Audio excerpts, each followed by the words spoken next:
few days now to remove yourself from the end of the season emotionally. As you reflect back on the year, what thoughts do you have as to what happened and why?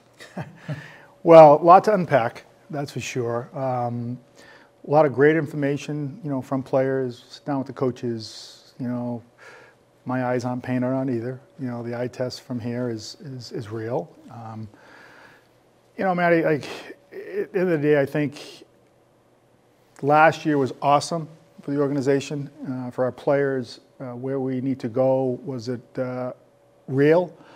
That's the question. Now, getting better, improving each day and every each year was always been the goal. Injuries are real, but it's not an excuse. As disappointing as we all are for this season to end, it's the beginning of a new chapter for this organization, for this core, for myself, to continue to improve and look at the areas where we need to improve, what kind of team we want to be, and how do we add that. You talked a lot about hard work being hard to play against, and that doesn't necessarily mean dropping the gloves and fighting.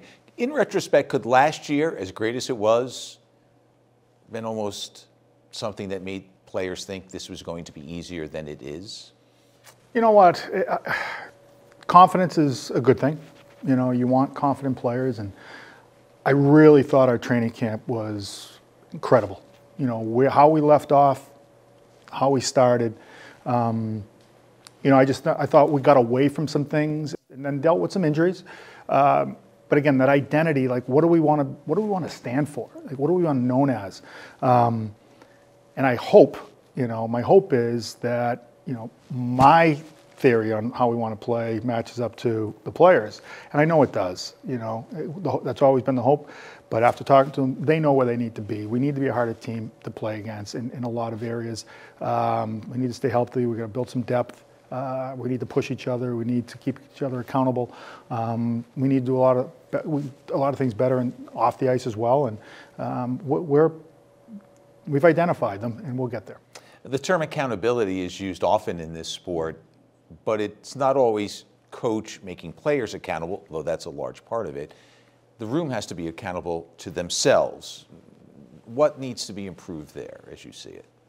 Again, like any part of anyone's game, experience, maturity will help with the growth. Feeling comfortable in your own skin, and you're okay with ruffling some feathers, but in a very positive way. We have a very tight-knit group.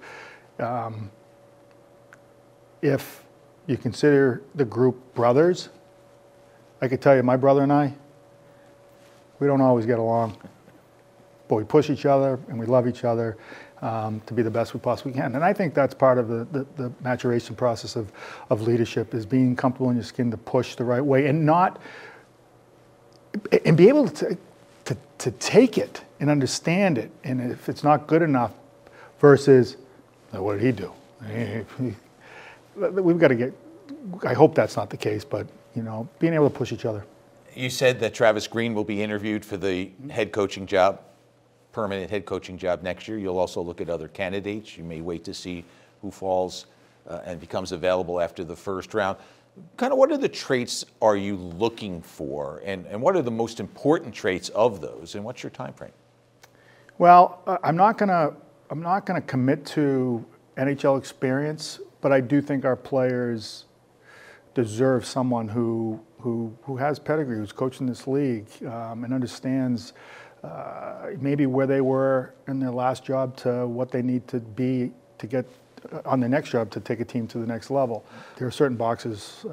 I need someone who's an excellent communicator, who can not only just speak to the top players, but make sure the scratches are feeling like they're part of the organization. Make sure there's communication through management up, even ownership for that matter, communicating with our strength and conditioning coaches, our athlete care department. They're the CEO of that area down there. So understanding, making sure that they're in tune with every ounce of that locker room is vital. And it doesn't matter for me if you win or lose. I think players want feedback after every game. Great job, guys. We lucked out there, but we'll keep going. Or hey, we deserve more. Players want that, and I think that's important. And then, someone who, understands how to use the resources that we have, including analytics and sports science, in the right way. That's a non-starter for me, because those areas are real, and they can help us strategize, how we want to play, potentially lines, deep pairings, which goalies for, where their strengths are. But being able to use that with sports science, the things that we give our players on the ice for practice, understanding where they're at, what level they're at, be the best conditioned team, what kind of drills we need to do to get our team to that level. So those areas are non-starters for me, quite honestly, and someone has to check those boxes at least. This conversation took place way too soon in terms of what was expected of the franchise. What's the message going forward, both to the locker room, to the fan base, and to everyone involved in the Devils organization? Last year wasn't a fluke. We have good players, good young players that I believe in and have worked hard to get to this point in their career. And like all of us in our jobs, we want to continue to grow and get better and get to the next level. I know the players want to do that. They're passionate about being in Jersey. I think they know we play in front of an extremely passionate fan base that just craves a winner. And they deserve it. They deserve that, and that's not being overlooked. Patience, they've been extremely patient, our fan base. But I know our players now realize that to take the next step, there has to be different commitments, different values and beliefs on how to get there. And it's my job and the next coach's responsibility to help them understand that. Tom, thanks for your time. Good luck this summer. Thank you.